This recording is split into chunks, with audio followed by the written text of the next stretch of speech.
Welcome to true 9 news. Visakhapatnam స్వర్గీయ ఇందిరాగాంధీ ప్రధానమంత్రి ఆనాడు కాంగ్రెస్ పార్టీ ఆధ్వర్యంలో ఆంధ్రులకు చౌకబారుగా ఉక్కు పరిశ్రమ నెలకొల్పి ఇవ్వడం జరిగింది. ఆంధ్రుల హక్కు, విశాఖ హక్కును ఇప్పుడున్న కేంద్ర రాష్ట్ర ప్రభుత్వం కుమ్మక్కై బీజేపీ పార్టీ కేంద్ర ప్రభుత్వం విశాఖ ఉక్కు ప్రైవేటీకరణను అదానీ అంబానీలకు విశాఖ ఉక్కును కట్టబెట్టడాన్ని వ్యతిరేకిస్తూ కాంగ్రెస్ పార్టీ రాష్ట్ర అధ్యక్షురాలు వైఎస్ షర్మిలారెడ్డి ఆమరణ నిరాహార దీక్ష చేపట్టడం జరిగింది. ఈ దీక్షకు సంఘీభావంగా సంపూర్ణ మద్దతు ప్రకటించిన ఏపీ కాంగ్రెస్ పార్టీ రాష్ట్ర ప్రధాన కార్యదర్శి పాచిపేట శాంతకుమారి. ఈ సందర్భంగా శాంతకుమారి మాట్లాడుతూ ఉక్కు ఉద్యోగస్తులకు సుమారు 5 నెలల నుండి జీతభత్యాలు చెల్లించకపోవడం చాలా దురదృష్టకరం.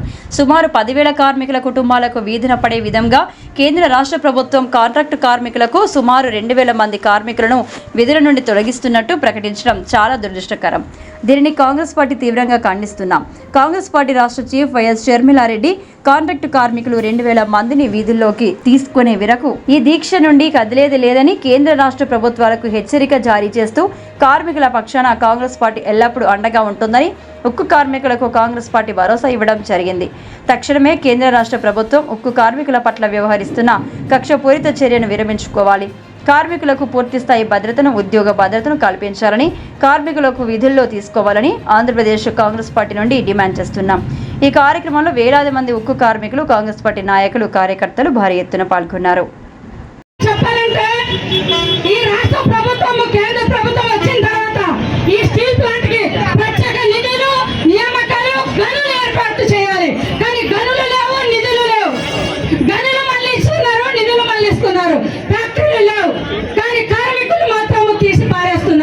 గనులు ఇవ్వకపోతే పని ఉండదు, పని లేకపోతే కార్మికులు ఉండరు, కార్మికులు లేకపోతే ఆరి పూట భోజనం కూడా ఉండలేని పరిస్థితి ఉంటుంది. కనుక అన్ని అంబానీ అదానీలకి ఈ కూటమి ప్రభుత్వం అమ్ముడుపోయింది. అమ్ముడుపోవడం వల్ల ఈవేళ ఈ యొక్క స్టీల్ ప్లాంట్ ని ప్రైవేటీకరణ చేస్తుందని ముక్కుముడిగా మీకు తెలియజేస్తున్నా. కేంద్ర ప్రభుత్వం దిగేచ్చేంత వరకు మనమందరూ కూడా పోరాటం చేయాలి. ఈవేళ ఎటువంటి రాయితీలు కూడా ఈ స్టీల్ ప్లాంట్ కి ఇవ్వకుండా ఈవేళ మోసం చేస్తుంది. ఈవేళ ఉద్యోగస్తులు కనీసము ఉద్యోగస్తులు చేస్తున్నటువంటి భరోసా బాధ్యత కూడాను లేకుండా ఈ ప్రభుత్వం వ్యవహరిస్తుంది. ఈవేళ చేస్తున్నటువంటి అంటే కాంట్రాక్ట్ బేసిక్ వాళ్ళకు ఈవేళ 2,000 మంది అంటున్నారు, ఇంకా 3,000 మందిని ప్రిపేర్ చేస్తున్నారంటే చూడండి, 3,000 మందిని ఏ విధంగా ప్రిపేర్ చేస్తారు ఒకసారి ఆలోచన చేయాలి. ఈవేళ షర్మిలారెడ్డి గారు కూడా కూర్చున్న తర్వాత కూడా ప్రిపేర్ చేస్తారా? అంత దమ్ముందా ఈ కూటమి ప్రభుత్వానికి, ఈ నాయకులకని ప్రశ్నిస్తున్నాం. ఈవేళ మా ఒక నాయకురాలు కూర్చున్నారంటే తన ఒక మహాసంకల్పమే ఈ ఒక విశాఖ స్టీల్ ప్లాంట్ కి ఒక ప్రత్యేకత అని నేను తెలియజేస్తున్నాను. ఈవేళ మన యొక్క కార్మికులను రోడ్లో వీడిస్తే ఎవరు ఊరుకునే ప్రసక్తి లేదు. మేము కూడా రోడ్లో కూర్చుంటాం, ధర్నాలు చేస్తాం, బస్సులు వస్తాం. రాష్ట్ర వ్యాప్తంగా, దేశ వ్యాప్తంగా బంద్ చేయడానికి కూడా విశాఖ స్టీల్ ప్లాంట్ కోసం మేము ప్రాణ త్యాగాలు చేయడానికి కూడా సిద్ధంగా ఉన్నామని తెలియజేసుకుంటున్నాం. నేను మహిళగా చెప్తున్నా, మా షర్మిలారెడ్డి మేడం గారు ఆదేశాల ప్రకారంగా మేమన్నిటి కూడా సిద్ధంగా ఉన్నాం. కాంగ్రెస్ పార్టీ ఎప్పుడు సిద్ధమే, సిద్ధమే, సిద్ధమే, సిద్ధమే. ఎప్పుడు కూడా భయపడదు.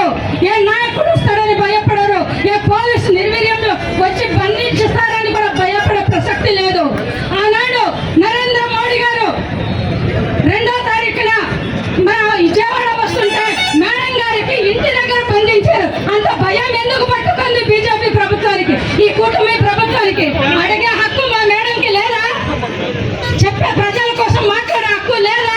ఇవాళ స్టీల్ ప్లాంట్కి వస్తుందంటే ముందే అక్కడ ప్రిపేర్ చేశారు, కానీ పర్మిషన్ పెట్టి మా యొక్క ప్రజల కోసం నేను మాట్లాడాలి, నేను ప్రజలకు హామీ ఇచ్చాను, నేను ప్రజల దగ్గరికి వెళ్ళాలి, కార్మికులతో మాట్లాడాలని ఇవాళ రావడం అనేది జరిగింది. ఇంత వర్షంలో, ఇంత గాలిలో ఫ్లైట్ దిగపోయినా సరే ఎంత త్వరగా వచ్చి మా వేదికను ప్రారంభించి ఈవేళ మీ పక్కన కూర్చున్నారంటే ఇది చిన్న విషయం కాదు, చాలా పెద్ద విషయము. ప్రతి ఒక్కరు ఆలోచన చేయవలసిన విషయమని ఈ అవకాశం ఇచ్చిన పెద్దలందరికీ కూడా ధన్యవాదాలు తెలియజేస్తూ మా మేడం